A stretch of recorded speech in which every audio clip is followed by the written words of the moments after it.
ओम श्री परमात्मा नमः। श्री हरि चैनल पर सब संतजनों के चरणों में मैं प्रणाम करता हूँ। सभी मेरे देशवासियों को नमस्कार, स्वागत है। इस वीडियो को आप पूरा सुने। इस वीडियो को सुनने वाले मेरे देश की हर कोने में घरों में बैठी मेरी माताएं, बहनें और भाइयों को नमस्कार। यह वीडियो श्री कृष्ण अर्जुन संवाद का है। जब महाभारत युद्ध में अर्जुन धर्म संकट में था, तनाव में था, चिंताओं से घिर गया था, तो भगवान ने उनको ज्ञान उपलब्ध करवाकर उनसे संकटों से, धर्म संकट से बाहर निकाला था और विजय श्री का ताज पहनाया था। इसलिए यह वीडियो सुनने मात्र से ही मानसिक तनाव, चिंताग्रस्त शारीरिक तनाव से मुक्ति मिलेगी। इसलिए आप सब श्रोतागण इस सुप्रभात में पुण्य का भागीदार बनकर जन कल्याण में अपना सहयोग देवें। वीडियो को ज़्यादा से ज़्यादा शेयर करें। अध्याय 7वां 10वां श्लोक। भगवान क्या कह रहे हैं अर्जुन को?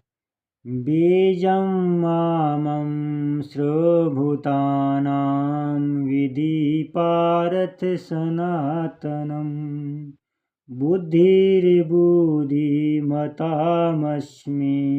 तेजस्तेजस्विनामहम्।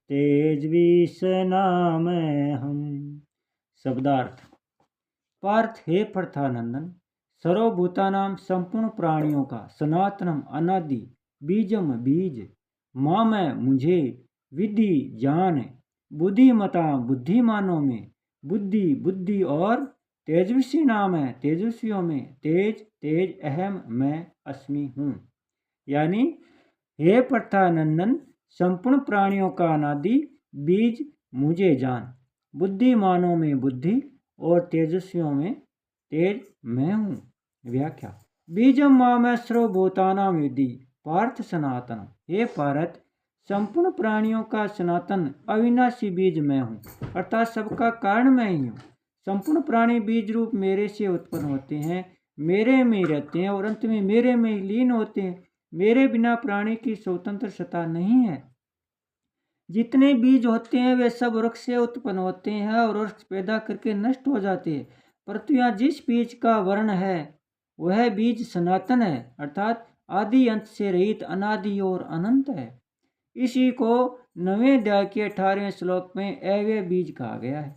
यह चेतन तत्व अव्यय अर्थात अविनाशी है। यह समय विकार रहित रहते हुए भी संपूर्ण जगत का उत्पादक, आश्रय और प्रकाशक है तथा जगत का कारण है। गीता में बीज शब्द कहीं भगवान और कहीं जीवात्मा दोनों के लिए है। यहाँ जो बीज शब्द आया है वह भगवान का वाचक है, क्योंकि यहाँ कारण रूप से विभूतियों का वर्णन है। 10वें अध्याय के 39वें श्लोक में विभूति रूप से आया बीज शब्द भी भगवान का ही वाचक है, क्योंकि वह उनको संपूर्ण प्राणियों का कारण कहा है। 9वें अध्याय के 18वें श्लोक में बीज शब्द भगवान के लिए आया है, क्योंकि उसी अध्याय के 19वें श्लोक में सद सचार्जुन सब कुछ सचार्जुन पद में कहा गया है कि कार्य और कारण सब मैं ही हूँ। सब कुछ भगवान ही होने से बीज शब्द भगवान का वाचक है।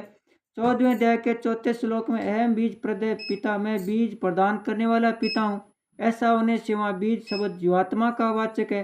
बीज शब्द जीवात्मा वाचक तभी होता है जब यह जड़ के साथ अपना संबंध मान लेता है, नहीं तो यह भगवान का स्वरूप ही है।